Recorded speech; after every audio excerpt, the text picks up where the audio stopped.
Hello and welcome to the ScaleUp Club Monthly Podcast. I'm your host, Kevin Brent. And I'm Granger Forson, here to delve into another exciting topic to help you scale your business. This month, Granger, we're tackling something that might sound a bit negative at first, but I promise you, it's incredibly powerful. Waste thinking. Exactly, Kevin. We're not talking about environmental waste, but about identifying and eliminating inefficiencies in your business.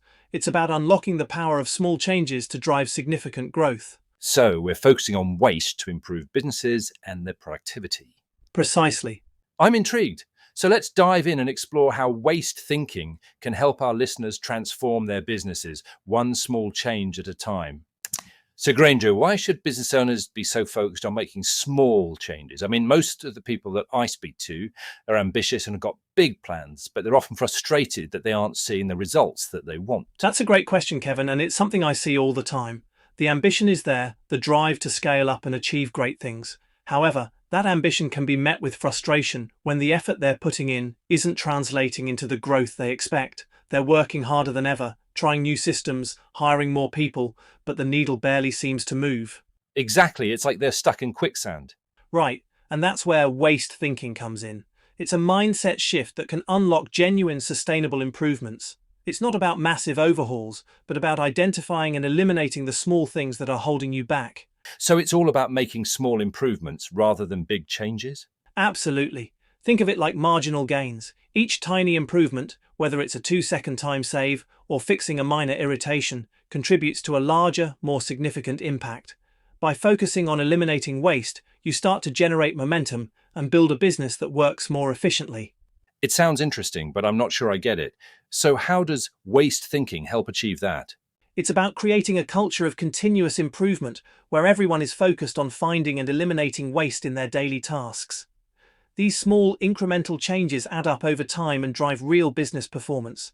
So Granger, tell me more about this waste thinking. What exactly is it? In simple terms, Kevin, waste thinking is about developing the ability to see the work that doesn't need to be done. It's about recognizing and eliminating anything that doesn't add value to your business or your customers. Okay, so it's about cutting out the unnecessary stuff. Precisely. It's about seeing what's often unseen, the friction, the duplication, the delays, and the unnecessary steps that quietly clog up your business every single day. Think of it as decluttering your business processes. So it's kind of like Marie Kondoing your business. Exactly. If a process doesn't spark joy, get rid of it. It's inspired by lean thinking, but you don't need a black belt in Six Sigma to get the benefits. You just need a fresh perspective and the willingness to ask, is there a better way? So where do we even start with this? What does waste look like in the average business? Well, that's the shocking part. In most businesses, value-added work, the stuff your customer would actually pay for, makes up less than 5% of what we do. Less than 5%? That's crazy. I know, right? The rest is split between non-value-added work, which is necessary but doesn't directly add value to the customer, and pure waste. So what kind of numbers are we talking about? Typically, around 25% of your time is spent on non-value-added work. That's things like preparing proposals, testing products, or packaging. These are necessary for the business to function, but the customer doesn't directly benefit from them. Okay, that makes sense. So what about the rest? The remaining 70%, or even more, is often pure waste. This includes everything else, like searching for files, waiting on approvals, redoing work, and dealing with errors. Wow, 70% wasted. That's a huge amount of time and money that could be better used elsewhere. Absolutely, Kevin. And the real kicker is that we're so used to it, like fish swimming in water, that we often don't even see it. And if we don't see it, we can't improve it.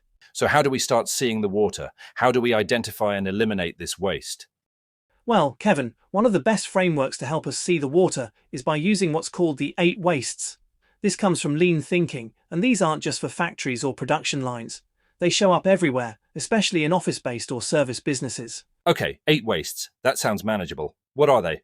All right, let's dive in. The first waste is transport, which is all about unnecessary movement of products or information. Think about those email chains where 5 people are copied when one would do, or walking to a printer across the office 20 times a day. I can definitely relate to the printer one. What's next? Next up is inventory. This is all the work piling up that isn't needed right now, a backlog of proposals waiting to be reviewed, or customer orders that can't be processed due to missing info. That sounds like my inbox most days. Ah, guilty. Number 3 is motion, which is excess movement by people, not things, searching for files, re-entering passwords, clicking through 10 screens to complete one task. Oh, the dreaded password reset loop. Exactly. Then we have waiting, which is delays between steps in a process, waiting on a manager to sign off or chasing a response to an email before you can proceed. I spend half my day waiting for emails. Number 5 is overproduction, which is doing more than needed before it's required. Writing a 10-page proposal when a one-pager would suffice, or creating reports nobody reads. I'm starting to recognize these examples. Indeed, I'm sure you are. Then there is overprocessing, which is doing more work than is necessary. Multiple people reviewing a format in the same document or re-entering the same data into different systems. Ah, yes, the dreaded double entry. Exactly. Number 7 is defects, which are errors that require rework or corrections, typos in contracts, misunderstood client requirements, incorrect invoices. Always double check those contracts. You got it. And finally, we have skills misuse, also known as underutilized talent.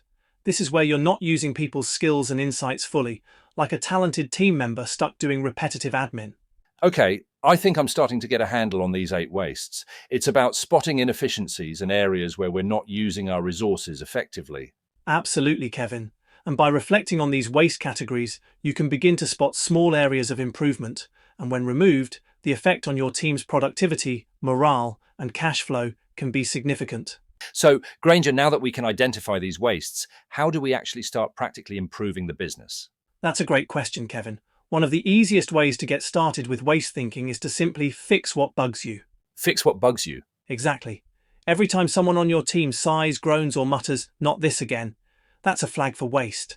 It might be a messy file structure, a clunky approval process, or a repeated task. That moment of frustration is a golden opportunity for improvement. So it's about paying attention to those little annoyances. Absolutely. And it's about empowering your team to view these as gifts. When something irritates them, they should feel empowered to improve it, however small. Can you give me some examples? Sure. Struggling to find a file? Rename it and move it to a shared folder. Rewriting the same email repeatedly? Create a template? Regularly miss payment reminders? Automate the follow-up? Small changes, big impact? It sounds like this is a really useful practice, but how can we turn waste thinking into a daily habit? Well, Kevin, there's a concept called the 2-second lean mindset. The idea is simple. Aim to make your work just 2 seconds easier every day. 2 seconds, that doesn't sound like much. It might mean reducing clicks, creating a shortcut, changing the order of steps, or using a better tool. When everyone in your team does this, consistently, you unleash the compounding power of marginal gains. That makes a lot of sense. It's not about radical change, but about momentum. Exactly, it's all about building that momentum and constantly looking for small improvements. Now, one thing that's on everyone's mind is artificial intelligence. How does AI fit into all of this? AI is everywhere right now, and rightly so. It's a powerful tool when used wisely, but you can't automate your way out of waste. So automating a bad process just makes it faster. Precisely. In fact, automating a broken process just locks the waste in, at speed. So we need to address the waste first. Spot on. That said, AI can play a powerful role in helping us improve, especially in idea generation, automating non-value tasks, or speeding up access to information. So how do we encourage our teams to experiment with AI in a way that aligns with waste thinking? Encourage everyone in your business to experiment with AI. Ask each person to try one use of AI, in work or personal life, that makes something 2 seconds better and share it with the team, ideally via video or a short post. This keeps the focus on learning and improving, not just chasing the latest tech.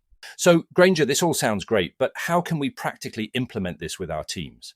Absolutely, Kevin. One of the most effective ways to kickstart waste thinking is through a 90-minute team exercise. A 90-minute exercise? Tell me more. It's a structured session designed to get everyone involved in identifying and eliminating waste.